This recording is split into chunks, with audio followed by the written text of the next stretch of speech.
जैन साथियों, आज भारतीय जनता पार्टी ने ऐलान किया है कि 2022 का चुनाव राष्ट्रवादी बनाम जिन्नावादी होगा।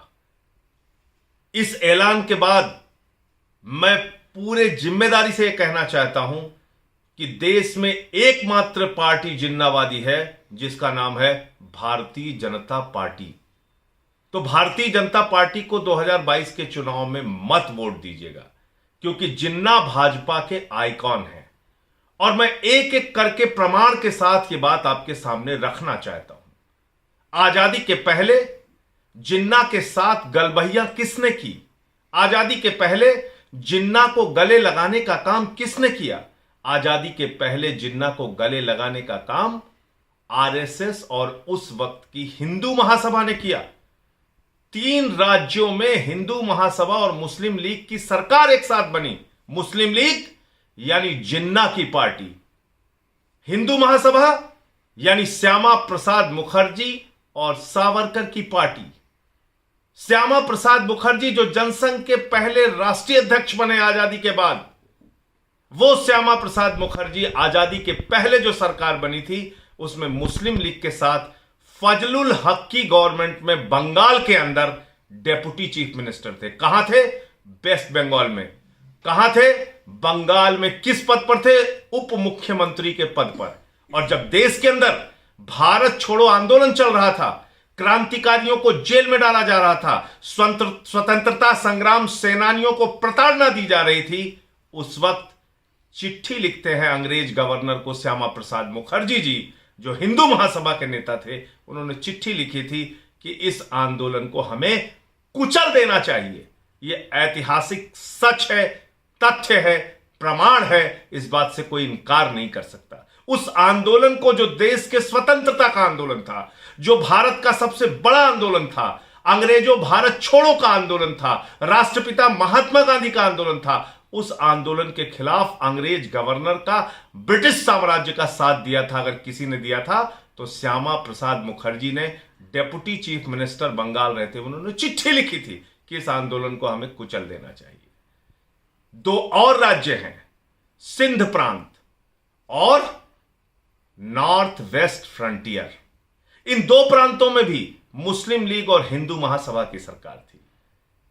42 के आंदोलन के बाद पाकिस्तान के अंदर सिंध प्रांत में, उस वक्त पाकिस्तान बना नहीं था, लेकिन सिंध के प्रांत असेंबली में, सिंध की असेंबली के अंदर 13 मार्च 1943 को एक प्रस्ताव पारित होता है।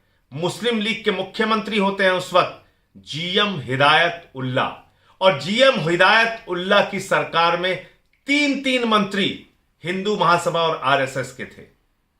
जब पाकिस्तान बनाने का प्रस्ताव वहां की विधानसभा में पास हुआ, लोलू मोतवानी, गोकुल दास और डॉक्टर हेमंत दास, ये 3 नाम हैं मंत्रियों के। इसकी जांच कर लीजिएगा, चेक कर लीजिएगा, पड़ताल कर लीजिएगा। ये 3 मंत्री थे सिंध प्रांत में जब पाकिस्तान बनाने का प्रस्ताव पारित हुआ। अब आ जाइए, औरंगजेब खान की सरकार थी नॉर्थ वेस्ट फ्रंटियर में। औरंगजेब खान किसके नेता थे? मुस्लिम लीग के नेता थे। उनके साथ मंत्री कौन था? हिंदू महासभा आरएसएस के नेता मेहर चंद खन्ना मंत्री थे। तो मैं ये बातें आपको इसलिए बता रहा हूं कि जिन्नावादी कौन है, यह आजादी के पहले का इतिहास, हिंदू महासभा और आज की जो बीजेपी के आइकॉन हैं श्यामा प्रसाद मुखर्जी, सावरकर, इनका लगाव, इनका जुड़ाव, इनकी गलबहियां, इनकी मिलकर सरकार बनाने का इतिहास मुस्लिम लीग के जिन्ना के साथ रहा है। ये एक ऐतिहासिक सच है। नंबर 1। अब आजादी के बाद आ जाइए। आजादी के बाद जिन्नावादी कौन था? आजादी मिलने के बाद जिन 2 नेताओं ने जिन्ना को प्रमाण पत्र देने का काम किया, वो किस पार्टी के नेता थे? वो भारतीय जनता पार्टी के नेता थे। भारत के उप प्रधानमंत्री लाल कृष्ण आडवाणी जी जब पाकिस्तान जाते हैं तो जिन्ना की कब्र पर जाते हैं, जिन्ना की कब्र पर जाके चादर चढ़ाते हैं और कहकर आते हैं कि जिन्ना एक धर्मनिरपेक्ष नेता थे। दूसरे नेता कौन है? पूर्व विदेश मंत्री जसवंत सिंह जी। वो एक किताब लिखते हैं और उस किताब में लिखते हैं, साफ तौर पर लिखते हैं कि जिन्ना भारत के विभाजन के लिए जिम्मेदार नहीं थे। इसका मतलब बिल्कुल साफ हो गया कि जिन्ना को प्रमाण पत्र देने वाले भारतीय जनता पार्टी के नेता लाल कृष्ण आडवाणी, जिन्ना को प्रमाण पत्र देने वाले भारतीय जनता पार्टी के नेता जसवंत सिंह जी। जिन्नावादी कौन? भारतीय जनता पार्टी। जिन्नावादी कौन? श्यामा प्रसाद मुखर्जी। जिन्नावादी कौन? सावरकर। जिन्नावादी भारतीय जनता पार्टी है। भाजपा के आइकॉन है मोहम्मद अली जिन्ना। इसलिए अगर चुनाव राष्ट्रवादी बनाम जिन्नावादी है तो भूल कर भी भारतीय जनता पार्टी को वोट मत देना, क्योंकि इसलिए ये देश के अंदर एकमात्र जिन्नावादी पार्टी है।